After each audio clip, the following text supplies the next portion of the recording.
I am that I am, and proud of it. Адамуса Сен-Жермена at your service on this beautiful morning, evening, afternoon, depending on where you're at and what you're doing. I give thanks to Linda for the breathing, and I give thanks to all of you for joining in on this segment tonight. We have some activities planned for you. Of course, it's not going to just be chatter. We're going to be going through an experience together.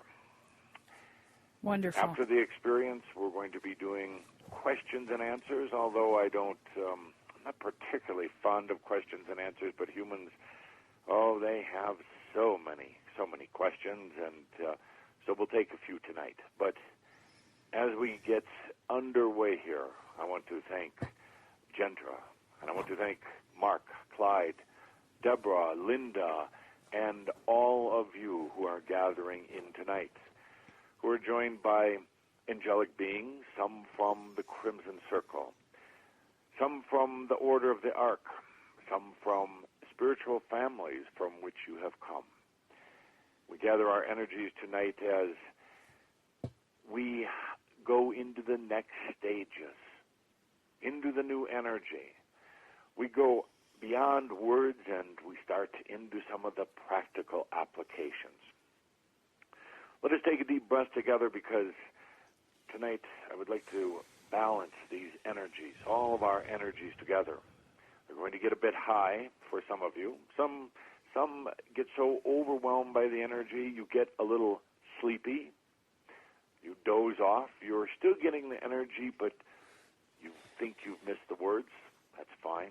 But right now we don't want any problems with the technology, with the internet or the phone lines, as we've had in some of our previous gatherings. You know what happens when you gather together this many people from around the world who have a deep passion and a deep commitment and a deep love for this earth, for life, for humanity, and most important, for themselves.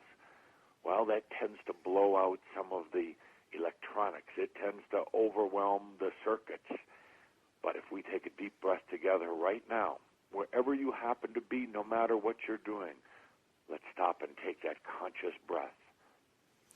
And in that breath, bring it down into the core of your being. Many of you right now, you're kind of up in your brain. You're thinking a lot. Your mind is racing. Even as I'm talking, you're wondering about some of the other problems in your life and hoping that I address those tonight. You're hoping that you're going to receive some sort of insight or healing tonight, which you might. But you see, the mind is racing with all of its things, and at the same time, something else deep within you that is opening up right now. Let's just call it you, the self, the spirit that you really are. It's opening up. So we have tremendous energy in a very high conscious manner taking place in this moment. Let's not blow out all the internet circuits. Let's keep everything stable tonight. So tonight, this afternoon, morning, whatever it happens to be where you are, I would like to address the topic of alchemy. I'm going to be talking about this more and more as we do these gatherings, but let's talk a little bit about alchemy right now. I know many of you have studied it in the past lives, some in this lifetime. There's a wide variety of different concepts about what alchemy is. There's many of you that are still fascinated by turning lead into gold, stone into diamond.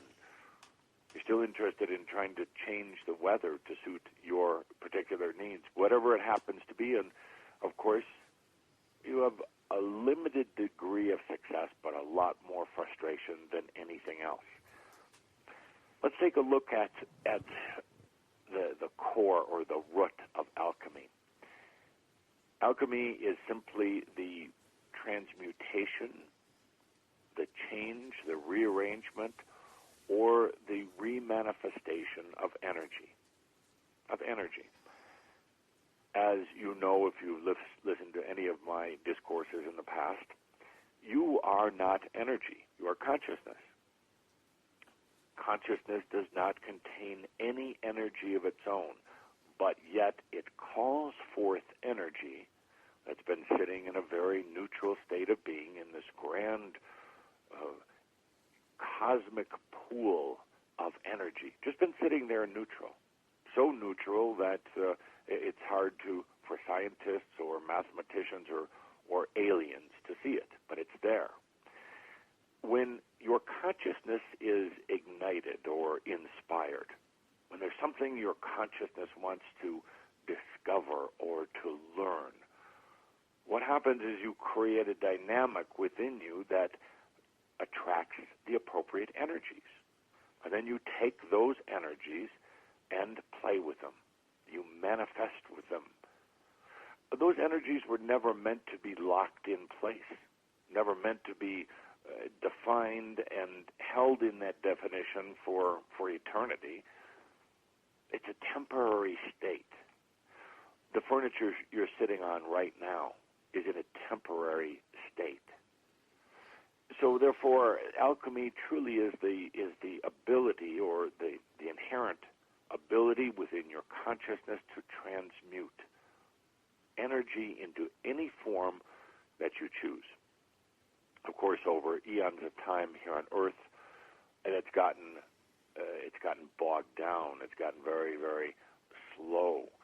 So now the change in the energies in your life seems to be at a crucially painful pace. In other words, change doesn't happen very fast. The change that in your life that you perceive tends to mostly be mental and not really from the true inner consciousness. And then there's always the desire to change everything around you, but yet not understanding why it's around you. So you could say that there's been this loss of the ability to alchemize, to change energy. You get frustrated and you just say, there's nothing I can do about it. You retreat. I would like for all of us to bring that back again. It's time for humans to understand that you truly can alchemize very, very easily. The word alchemy itself was derived from an ancient word that actually goes back, it's a tone literally that goes back long before Earth was ever created. When humans started trying to practice alchemy on Earth, they picked up on the vibration of this tone and came out with a word similar to this, but it was Shamia. Shamia. And if you could imagine this word, Shamia, as a tone, not a harsh word like Calder is speaking right now, but Shamiya as a tone. You can start connecting back to some of the original wisdom and the knowledge that you had about true alchemy. Shamiya, I love that word. And Shamiya actually also means Egypt. Egypt.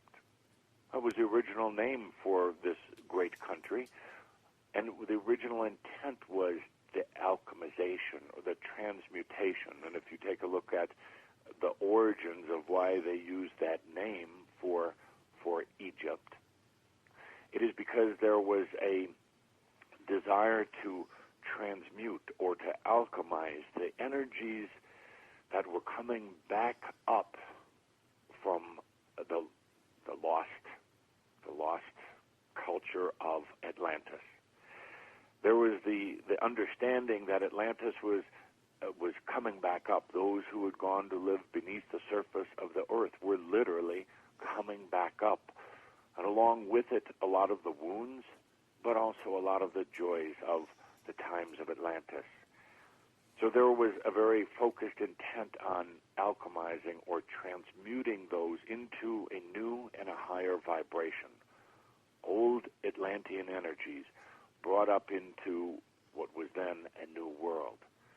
So therefore, this term Chemia was also means Egypt, also means alchemy.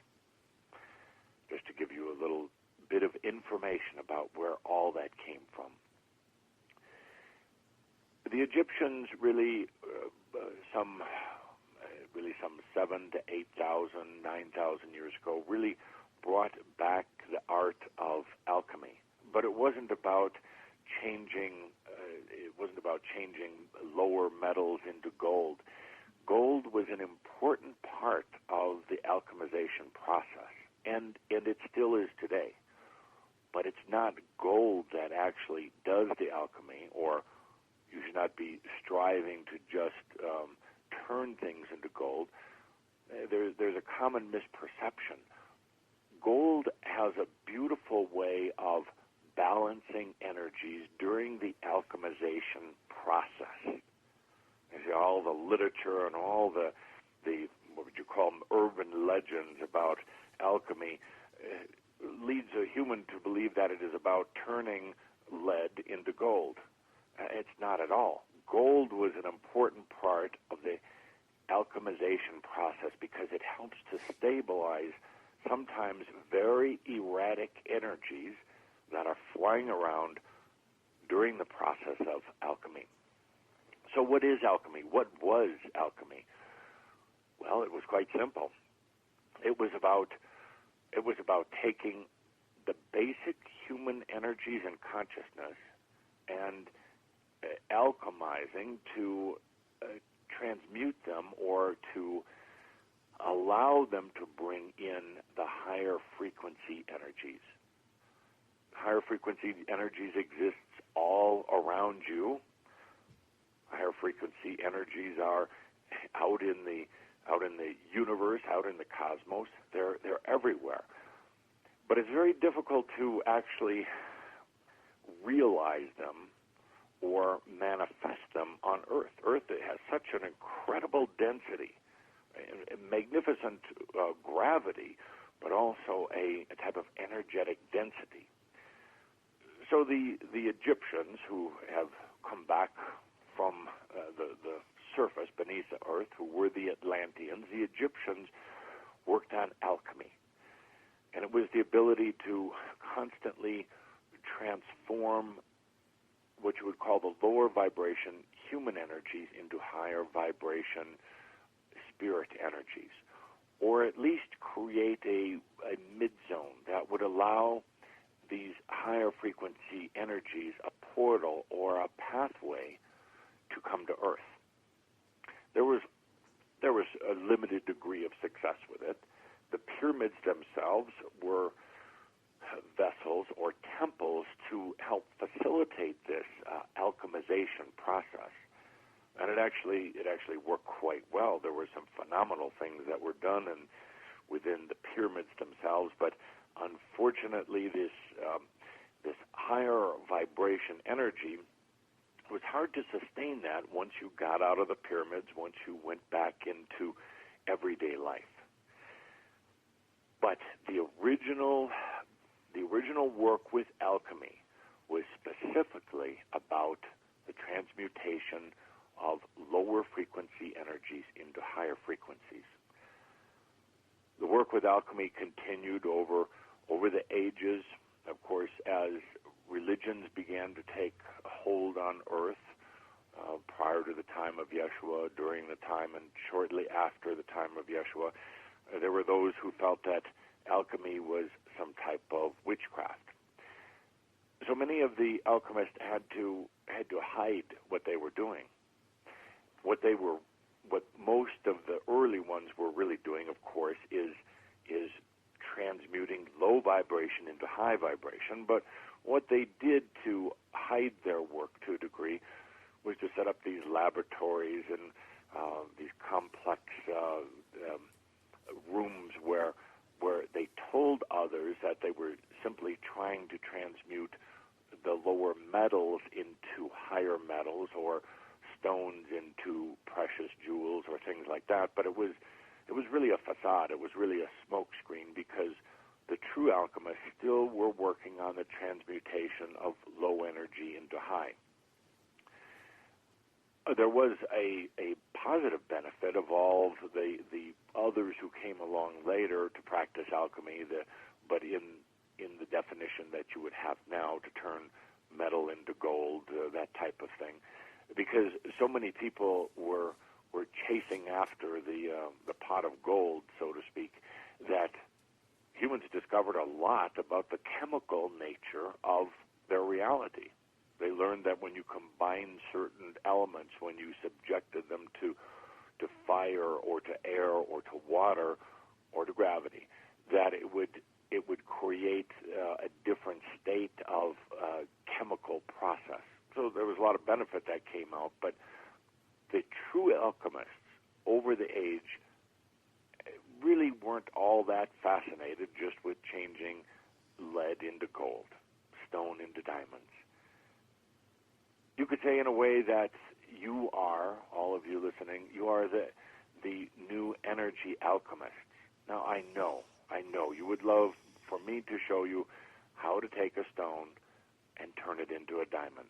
And you actually can, after you understand some very important principles. But don't make the riches the goal, because it's inconsequential to the true riches of the spirit that you can get from alchemizing energy in your everyday life. So let's talk a little bit about how you do that. And to our moderators tonight, do let me know when it's time for a break. We will. And, we will stop at a moment's notice. We have about 7 minutes before the break. Excellent. I'm trying to be honoring and respectful here. So, first of all, you have to understand that alchemy begins within you. It seems obvious, but when many of you go to actually practice it, you start looking for it outside of you. It actually begins within you. You have this energy. You have this ability called Chemia to transmute anything. It's always been with you. It's still there. It's been locked away or buried for a long time, but it has to begin within you. Don't start looking to the heavens. Don't start looking for things in the air around you. Don't start calling in spirit guides or anything else, because the moment you do that, you once again shut down your own Chemia. The second and very important part of this is that when you're alchemizing, when you're transmuting energy, you don't apply any force or any power. You don't apply any force or power. Now, many of you have attempted this in the past. I've actually been right next to you when you were doing it. You held an object in your hand or placed it on the table in front of you, and you focused on it. You focused on it even harder and harder and harder, to the point where you got dizzy with so much focus. You were trying to turn that object, let's say it's a stone or an apple, in front of you, or what you were holding. You were trying to turn it into something else.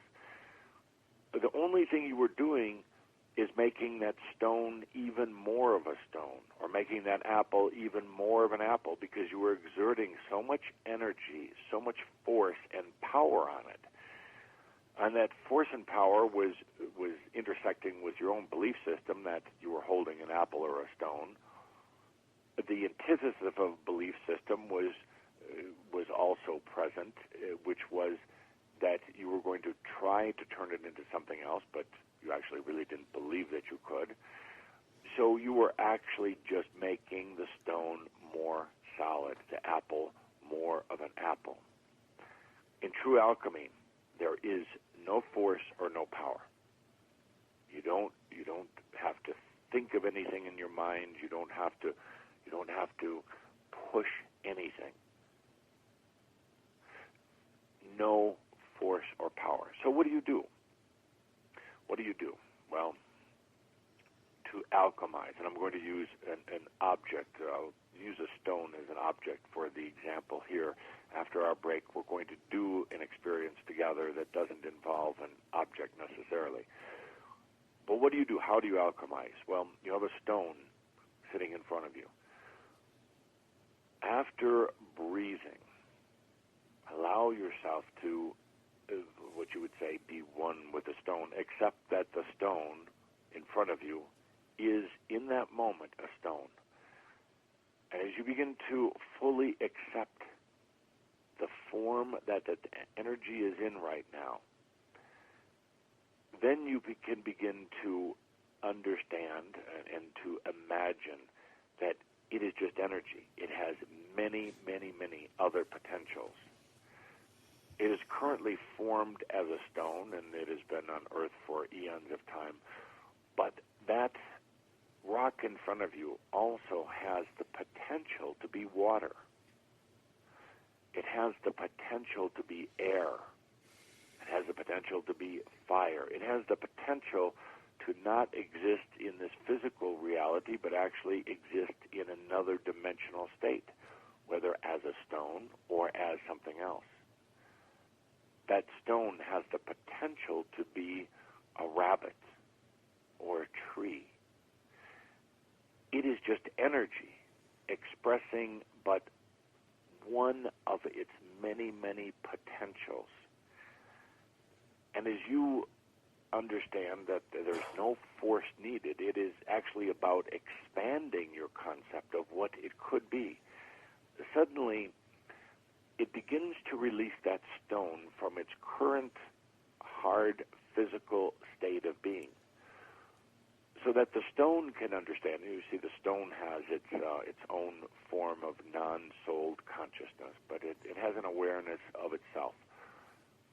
And when you expand your imagination and your consciousness to understand that it is so much more than that object you see sitting on the table, but you do it without power or force, it literally begins to unlock the energies that form the subatomic particles, that form the atoms and the molecules and everything else that forms energy into a stone. So basically what you've just done is released it from having to play a role, the role as a stone. The energy dynamics in and around that stone literally start to change in that moment. And it's almost time for our break. With that, our moderator has a word or two before we take the break, and when we come back, we'll continue with our discussion about alchemy. Okay, we'll take our break and channeling Адамуса Сен-Жермена, and Adamus is taking us through and teaching us about alchemy. So, Adamus, please continue. Indeed. And we kept the energies running, flowing during the break. Let's get back to our discussion about alchemy. Suddenly this rock, this stone that's sitting in front of you, has been released from its command or its service as being a rock. It's not because you're inflicting anything on it. You're not trying at this point to change it into anything. You're acknowledging it for what it is, a rock, and what it is, also everything else. Potentials. It's just energy sitting there. At this point, and this is very important, do nothing. Go into that space of nothingness. There's going to be a desire or an attempt to try to now start using mental force, mental power to change that rock into something else. Actually, when you hit the point of feeling all of the potentials of what that rock really is or really could be or really was, when you get to that point of feeling its raw source energy, then do nothing.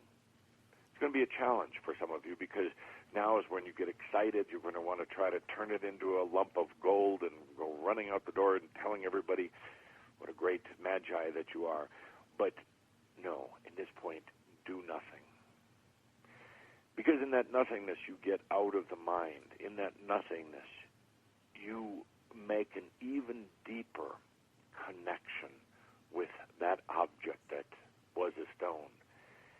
You go into the deeper energy attributes of what it is, and you transcend just the definition of its energy in human terms or in mental terms, and now you really begin to feel at some part deep within you what energy really is. So at this point, there's nothing to do with it. Be in that space of nothing. In other words, no force, no mental activity, putting no other desires upon that stone. Be in that space of nothingness until you can honestly tell yourself that you're in the nothingness with it. And how will you know when you're truly in the nothingness with that stone? When suddenly, like a flash of lightning coming through, you realize that the nothingness is actually everything. You've just passed through an important barrier. You've crossed a very important chasm.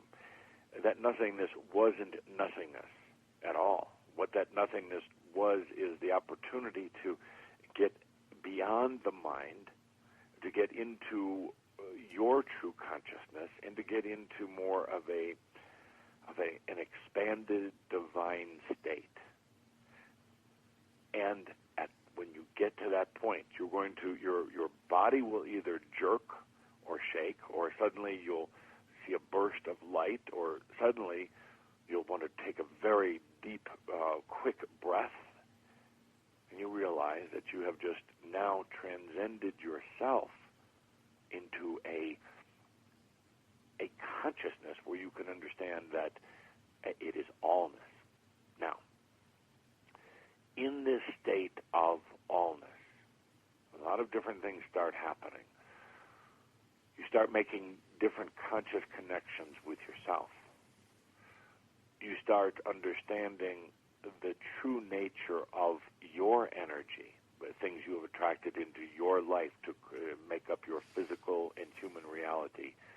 You start understanding the interconnection of energy between everything.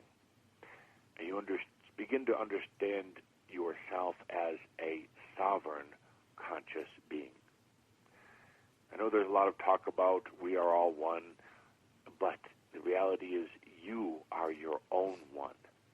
Yes, we all are from source, but we're all sovereign beings. You don't go back into some oneness. The goal here is not to re-one everybody else or reunite or reconnect or re-homogenize. But suddenly in this state, in this non-mental state, you suddenly realize the oneness of you. Now, in this state of being, understanding the interconnection of energy, understanding now yourself as creator, now you imagine whatever you want that stone to be. It's sitting there ready to serve you, ready to serve you. Do you imagine that stone just continuing as a stone? Or do you imagine that stone, that energy now transmuting into something else? It could be transmuted into a car. It could be transmuted into gold if you must have that lump of gold. It could be transmuted into anything, literally. A vase of flowers. It could be transmuted into a beautiful symphony. It could be transmuted into a book. It doesn't matter. What you do is you imagine it. You imagine now your consciousness, this raw energy, doing the dance together. You imagine without restriction. You imagine wide open, as beautiful as you can possibly imagine, imagining beyond the limitations of Earth. And then when you're done, you take a deep breath and you let it go. When you're done, you take a very good, long, deep breath. And and let it go.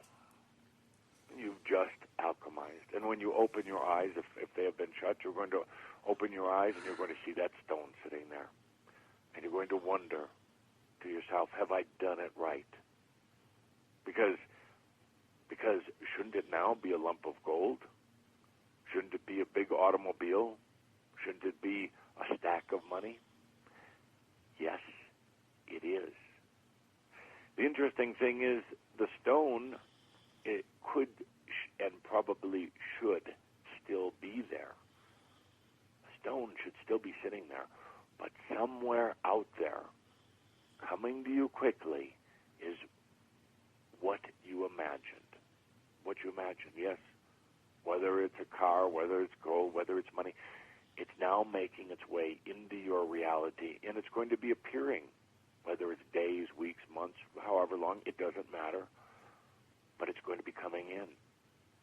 The stone is still sitting there because at some point in the process, you understood it's not about doing magic tricks. You're not trying to impress people by just changing that rock into gold in front of their very eyes.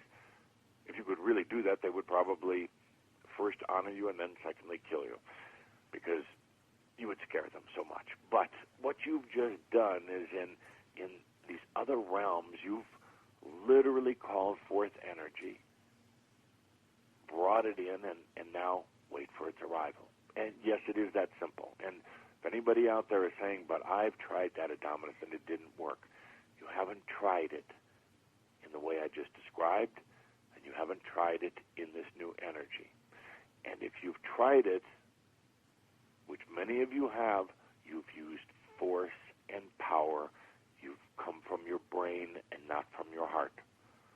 You see, the moment you start trying to force something, trying to sit there and scrunching your face tight and squeezing your eyes and focusing your energy on it, trying to change it, it's not going to. It's going to stay in that same state of being, and you're really not calling in energies from the other realms. So it's that simple. I'll be going into more detail with this as we continue with other discussions, but right now, let's do some alchemizing together. Take a deep breath and feel the tone of the word Chemia, an ancient word. One of the first tones in all of creation, Shamiya. It's within you. It's your God-given ability to transmute, to change, and to alchemize whatever it is to serve you. Because, remember, the Master allows all energies to serve them. Let's take a deep breath. Feeling into you, into your Shamiya. Now feeling into your body, into your physical body. Here you're made up of blood and bones, organs, hair, all sorts of different chemicals within your body. There's a lot of energy running through your body right now. Take a deep breath. Feel into this alchemy, Shamiya. As you're feeling deeply in, not trying to exert any power, not trying to force anything. That's very, very old. That's very yesterday. It's about the acceptance. And now, as you take a deep breath, going into that point of acceptance of your physical body, take a deep breath and feel my energy. I'm not in physical form, but I'm right with you, every one of you. I'm right beside you.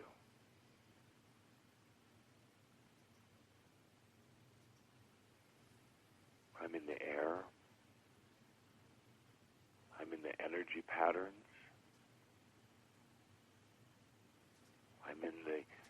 consciousness of all of us who are here together. You have the ability, just by taking a deep breath and accepting, to alchemize me into you. Take a deep breath and let us meld together. Let me merge with you, right in your body, right in your physical body. If you're not comfortable with this, don't do it. But if you are comfortable, let your Chemia, your ability to transmute, and here what you're doing is transmuting, combining you with me. Take a deep breath and let's jump into each other right now.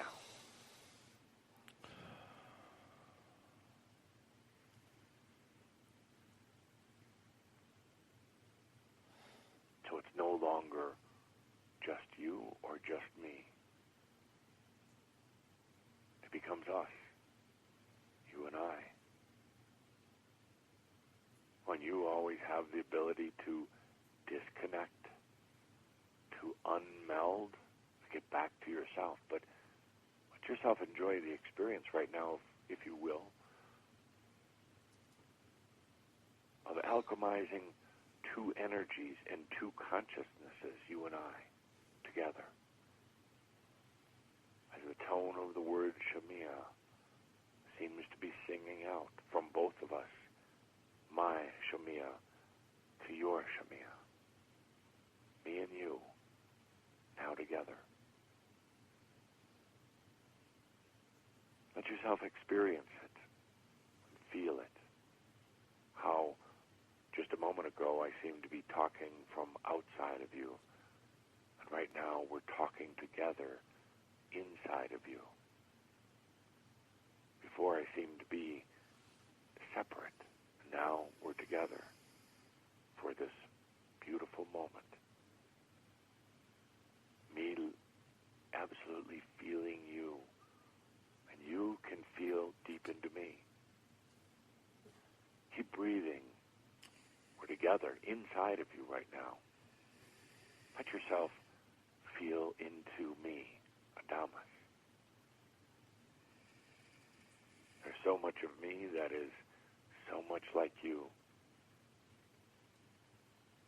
So much of you that is also part of me.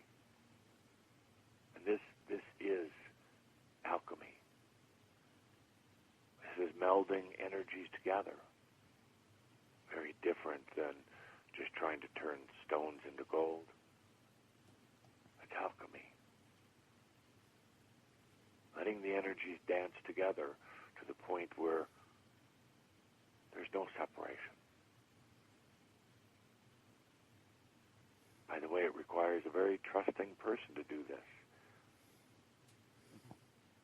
If you feel resistance, just take a deep breath. You don't need to do this. You can set your own limits. It takes a very trusting person to open themselves so much to let someone else in. But it's an experience of alchemy, of blending, transmuting. So now I'm going to move out now. I'm going to move out. I would ask you to release me, of course. I'm going to move my energy outside of yours again. Let's take a deep breath as I back away out of your body. As I come back to me, and you come back to you. Take a deep breath. Feel into the experience. Oh, deep breath, you're fine. You're doing very, very well. Now, an interesting thing happened there. When you allowed the alchemy of our consciousness, which is different, by the way, than the alchemy of just energy, you allowed the alchemy of our consciousness and our related energies. We created something else in that beautiful moment. And what was it? What was it? When you brought forth your Shemia, let it meld, let it blend with mine. So for a moment there, we became two together. We transmuted together. You and I created something else. What was it? I'm going to let you answer that question. I'll give you a few hints. It was a byproduct of our alchemy, and every alchemical process has a byproduct. In other words, you could be imagining the stone turning into a new car, but there's another byproduct, another thing that happens that you may not have been aware of. What was it when you and I melded? And the answer is going to be quite different for the different people, but what was it? So as we go to your time of questions and answers, I may just ask you, what did we, you and I, create together? So with that, Gentra and the team, I am taking my deep breath, preparing myself for the long list of human questions that are coming.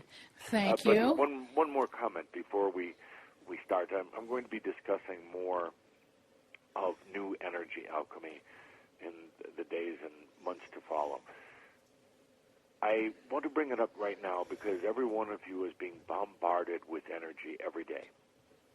From the news, from Earth itself, from a lot of what you would call rather sinister energies right now that are trying to restrict rather than expand consciousness.